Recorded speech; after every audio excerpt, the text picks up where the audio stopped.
Guys welcome back to our channel. और हमारी इस नए चैप्टर नहीं चैप्टर पुराना ही है। हमारे इसी पुराने चैप्टर को हम आगे बढ़ाते हुए आज एक न्यू टॉपिक को कवर करने वाले हैं। जैसे कि हमने पढ़ लिया था पॉलन ग्रेन के स्ट्रक्चर के बारे में, और पॉलन ग्रेन्स के कुछ इंपॉर्टेंट पॉइंट्स थे और कुछ एलर्जीज पॉलन ग्रेन्स, ये सब मतलब जो हम कवर टॉपिक कर चुके हैं, जो हमने पिछली क्लास में की थी। तो आज हमें क्या पढ़ना था, द पिस्टल या फिर मेगास्पोरेंजियम बोलते हो या बोलते हो आप इसको एम्ब्रियो सैक। मतलब मैं फीमेल पार्ट में, मतलब पूरे फ्लावर में कितने टाइप के मतलब फीमेल पार्ट जो होते हैं, जो कि होते हैं आपको पता है कार्पल जो होती है वो कितने टाइप की होती है, किस तरीके से अरेंजमेंट होता है, मतलब हम सब पूरा स्ट्रक्चर पढ़ने वाले हैं। फ्लावर का फीमेल स्ट्रक्चर हम पूरे अच्छे से कवर करने वाले हैं। ओके, सो चलिए हम स्टार्ट करते हैं अपनी वीडियो को। देखिए, द पिस्टल पिस्टल मेगास्पोरेंजियम। देखो, पिस्टल मेगास्पोरेंजियम और एम्ब्रियोसाइट में क्या अंतर होता है, ये समझ लो कि पिस्टल जो है ना और मेगास्पोरेंजियम और एम्ब्रियोसाइट तीनों ही अलग वर्ड है, ठीक है। ओके, देखो पहले हम आपको इसको पढ़ाने से पहले हम जो स्ट्रक्चर दिए हैं ना अच्छे से समझते हैं, फिर थ्योरी बहुत अच्छे से समझ आएगी। चलिए स्टार्ट करते हैं। तो ये देखो, ये एनसीईआरटी में दिए हुए मोस्ट इम्पॉर्टेंट स्ट्रक्चर हैं। देखो, ये जो पूरा है ये एक पूरा कार्पल सॉरी एक पूरा पिस्टल है, एक पूरा फीमेल पार्ट है, ठीक है। ठीक है, देखो इसमें ये जो स्ट्रक्चर दिया हुआ है ये है स्टिग्मा। ठीक है, स्टिग्मा हमने पढ़ा था क्या होता है। स्टिग्मा होता है landing platform for pollen grain. इस पर आते हैं पॉलन ग्रेन, जैसे मेल पार्ट से पॉलन ग्रेन निकले उसके बाद ये आते हैं फीमेल स्टिग्मा पे। ओके, ठीक है। फिर हमने पढ़ा था जो स्टिग्मा के बाद जो स्टॉक लाइक स्ट्रक्चर होता है उसे क्या कहते हैं, स्टाइल कहते हैं। तो ये रही, हमें पूरा स्ट्रक्चर भी देखने को मिल रहा है, यह स्टॉक लाइक स्ट्रक्चर स्टाइल कहलाएगा। ओके, फिर हमने कहा था एक बर्च बर्च पार्ट क्या कहलाता है, ओवरी कहलाता है। So this is our ovary, और ओवरी किससे जुड़ी हुई है, थैलेमस से जुड़ी हुई है। ओके, ठीक है। अब हम देखेंगे कि ये नेक्स्ट पार्ट क्या दिया। अब आप देखोगे कि ये जो है ना ए स्ट्रक्चर, पूरा नाम भी पढ़ते हैं, ठीक है। ये एक हिबिस्कस की पूरा पिस्टल दिया हुआ था, ठीक है, एक हिबिस्कस फ्लावर का। हिबिस्कस का क्यों दिया, क्योंकि उसमें हमें क्लियरली दिखता है। जब आप देखोगे तो इसके हिबिस्कस का अगर फ्लावर देखो गुड़हल का, तो उसमें ना मेल पार्ट भी बहुत क्लियर दिखते हैं और फीमेल पार्ट भी बहुत क्लियर दिखते हैं। आप अगर देखना चाहो ना तो आप उन्हें देख सकते हो, ठीक है।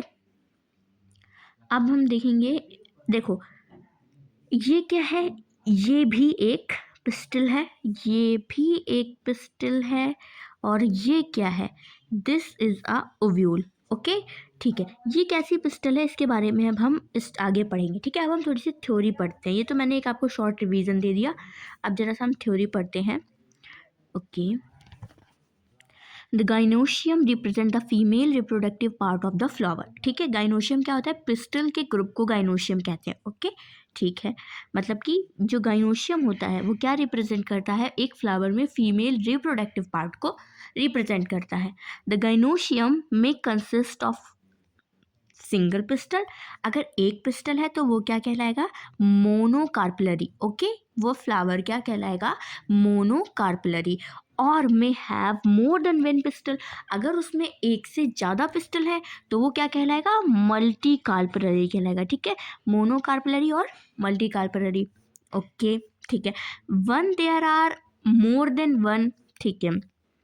जब हम एक हमने फ्लावर लिया, उसमें अगर एक ही पिस्टल है, ठीक है, एक ही पिस्टल है तो वो मोनोकार्पलरी, एक से ज़्यादा है तो मल्टी कार्पलरी, और अगर एक से ज़्यादा है और वो साथ में फ्यूज्ड है, मतलब कि चिपकी हुई है, तो वो क्या होगा, वो होगा सिनकार्पस। अब आप सोचोगे एक से ज़्यादा है बट चिपकी कैसे हो सकती है, ठीक है, अभी आपको दिखाते हैं। और मे बी फ्री, ऐसा हो सकता है कि वो चिपकी हो और ऐसा भी हो सकता है कि वो फ्री हो, भाई ना चिपकी हो। फ्री होंगी तो क्या कहेंगे, एपोकार्पस, चिपकी हुई हुई तो सिनकार्पस। ओके, ठीक है। अब इसे जरा स्ट्रक्चर में देखते हैं, ये क्या है, व्हाट इज दिस, ये क्या है, ये एक मल्टी कार्पलरी है और इसमें जो है ना साथ में चिपके हुए हैं, बंद स्ट्रक्चर है। आप देखो ये बंद स्ट्रक्चर साथ में सब चिपके हुए हैं। तो ये क्या है, ये सिनकार्पस है, ठीक है। इसमें आप देखो यहाँ पे लिखा है multi carpellary syncarpous pistil of Papaver. तो ये किसका दिया हुआ पिस्टल, किसका पिस्टल बनाया हुआ है, ये पैपावर का पिस्टल बनाया हुआ, के पैपावर का, ठीक है। अब देखो इसमें तो आपको मतलब क्लियरली दिख रहा है कि ये मल्टी कार्पलरी है, बट ये क्या है, इसमें फ्री है। जब ये फ्री है तो इन्हें क्या बोलते हैं, इन्हें बोलते हैं एपोकार्पस। ओके, क्लियर हुआ, बस आपको ये क्लियरिटी देने के लिए ही स्ट्रक्चर बने हुए हैं इसमें। ओके, ठीक है। Multi carpellary apocarpous gynoecium of Michelia, ये किसका है, माइकेलिया प्लांट का दिया दिखाया हुआ है। ओके, ठीक है, ठीक है। और ये वाला तो एक टिपिकल, अभी देखो आपको मैं दिखाती हूँ कि जो ओव्यूल है ये एक एनाट्रोपस ओव्यूल है, ठीक है। ओव्यूल भी टाइप्स के होते हैं, उसके लिए मैं एक अलग से वीडियो डालूंगी कि ओव्यूल कितने टाइप के होते हैं, क्योंकि वो आपको एनसीईआरटी में नहीं दिया हुआ है। हाँ, बीएससी वगैरह में है ना, बॉटनी में थोड़ा यूज़ होगा, तो मैं आपको उसके अलग से वीडियो प्रोवाइड कर दूंगी, क्योंकि मेरे पास वो कंटेंट है कि जो ओव्यूल्स हैं वो कितने टाइप के होते हैं, ठीक है, प्रॉपर मेरे पास है, तो मैं आपको भी प्रोवाइड करूँगी। ओके, ठीक है। और अगर चाहिए हो, जल्दी चाहिए हो, वैसे तो मैं थोड़ा सा देर से करती हूँ क्योंकि मैं सिर्फ एनसीईआरटी रीडिंग के लिए ज़्यादा फोकस्ड हूँ इस टाइम पे। तो आपको अगर चाहिए हो तो आप कमेंट कर सकते हो, वरना मैं फिर वो अपने टाइम के अकॉर्डिंग ही डालूंगी, ठीक है, ठीक है। खैर वापस आते हैं। ईच पिस्टल हैज़ 3 पार्ट्स, ठीक है, हमने अभी पढ़ा पूरी पिस्टल जो होती है उसके 3 पार्ट होते हैं। कौन कौन से होते हैं, स्टिग्मा, स्टाइल, ओवरी। अब देखेंगे the stigma, style and the ovary. The stigma serves as a landing platform for pollen grain, जो कि हमने पढ़ा कि स्टिग्मा क्या करता है, वो एक लैंडिंग प्लेटफॉर्म है कि आएगा तभी तो वो देखो थोड़ा सा चौड़ा होता है, क्योंकि इस पर पॉलन ग्रेन आए और प्रॉपर स्टैंड कर पाए, रुक पाए, लुढ़के ना, तो मतलब उस टाइप का। और स्टिकी होता है कि मतलब उस पर चिपक जाए, इस टाइप के ना, उसमें सारी मतलब जितनी भी इम्पोर्टेंट चीज़ें होती हैं उसके अकॉर्डिंग ही होता है, ठीक है। मतलब the style is the elongated cylinder part beneath the stigma, ठीक है, हमने पढ़ लिया। The basal burst part of the pistil is the ovary, okay, inside the ovary it is the ovarian cavity, locule जिसे कहते हैं। अब इसमें क्या कहा, ये जो हमने ओवरी देखी ना, ये ओवरी, ओके, इसके अंदर का जो पार्ट है ना, जो ये खाली पार्ट होएगा, ये इस टाइप का ना, मतलब इसको क्या कहेंगे, ओवेरियन कैविटी कहेंगे। ओके, ओवेरियन कैविटी जिसे लोक्यूल भी कहते हैं। The placenta is located inside the ovary. Okay, placenta देखो हमने ना बहुत जगह नहीं बनाते हैं, अभी मैं आपको दिखाऊंगी प्लेसेंटा की लोकेशन भी दिखाऊंगी। रुको मैं थोड़ा सा क्रिएट कर देती हूँ ताकि आगे चल के हम लोग भूल ना जाए। Oh no, oh no, oh no, oh no, oh no, sorry for this. ठीक है, हम वापस आते हैं। The placenta is located inside the ovarian cavity. Okay, recall the definition and type of placentation that you studied in class 9th। इन्हें पता नहीं है कि हम लोगों ने कुछ नहीं पढ़ा है ना, कोई बात नहीं। Arising from the placenta are the megasporangia, ठीक है, मेगास्पोरेंजिया के बारे में अभी हम पढ़ने वाले हैं। कौन होता है, हमने पढ़ा ओव्यूल को ही हम मेगास्पोरेंजिया कहते हैं। Okay, commonly called ovule. Okay, ये देखो ये थोड़ा सा इंपॉर्टेंट पॉइंट है, बच्चे कंफ्यूज हो जाते हैं कि ये चीज़ पता होनी चाहिए कि ओव्यूल ही मेगास्पोरेंजियम है। ओके, ठीक है।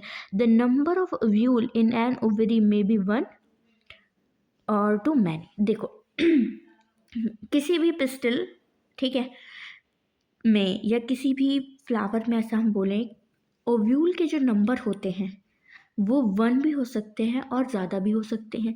जैसे कि एक होता है, किस में होता है, वीट में होता है, पैडी में होता है, मैंगो में होता है, और बहुत से किस्में होते हैं, पपाया, वाटरमेलन। और कैसे देखो हम ऐसे जान सकते हैं, ऐसे हम रिकॉग्नाइज कर सकते हैं खुद से। जैसे आपने नोटिस किया होगा कि जैसे आम है, आम में एक ही गुठली होती है, लेकिन तरबूज उसमें तो बहुत सारे बीज होते हैं, है ना, तो हम बीज से भी रिकॉग्नाइज कर सकते हैं, क्योंकि ओव्यूल्स जो है ना वो सीड डेवलपमेंट करता है, ठीक है। ओवरी जो है फ्रूट डेवलपमेंट करती है, तो हम देख सकते हैं मतलब अगर व्यूल एक से ज़्यादा है तो सीड भी ज़्यादा होंगे ना, तो जैसे तरबूज वगैरह उसमें बहुत सारे सीड्स होते हैं, ये वाटरमेलन हो गया, ऑर्किड्स होता है, पपाया, इन सब में बहुत ज़्यादा ये सीड्स होते हैं। तो इनमें क्या है, इनमें मैनी ओव्यूल्स हैं, ठीक है। और जो व्हीट वगैरह है इनमें एक ओव्यूल होता है। तो हम जैसे देखते ही हैं मैंगो वगैरह, इनमें एक ही गुठली होती है। ओके, ठीक है। तो आज के लिए हम अपनी वीडियो यहीं पे रखेंगे। नेक्स्ट वीडियो में हम अच्छे से पढ़ेंगे मेगास्पोरेंजियम को, क्योंकि फिर वीडियो बहुत लॉन्ग हो जाती है। तो अभी ये शॉर्ट है, शॉर्ट के हिसाब से बहुत सही है, 10 मिनट की वीडियो। ओके, और नेक्स्ट वीडियो में हम ओव्यूल का पूरा स्ट्रक्चर कवर करेंगे, पूरी थ्योरी कवर करेंगे, और इसमें मोस्ट इम्पॉर्टेंट है ये, है ना, ये प्रोसेस, इसको समझने के लिए बहुत अच्छे से टाइम चाहिए। तो हमारी अगली वीडियो ऑलरेडी बहुत लॉन्ग हो जाएगी, अगर हमने इसमें ज्वाइन कर दिया तो बहुत लॉन्ग हो जाएगी। ओके, सो ऐसे ही एंजॉय करते हुए सेशन को दो, मतलब अपना फ्री टाइम में 10 मिनट या 15 मिनट ऐसे ही चलते फिरते वीडियो को देख लो, ताकि तुम्हारा रिवीजन अच्छा हो जाए, तुम्हारी line by line NCERT cover हो जाए। सो मिलते हैं नेक्स्ट वीडियो में, तब तक के लिए बाय बाय।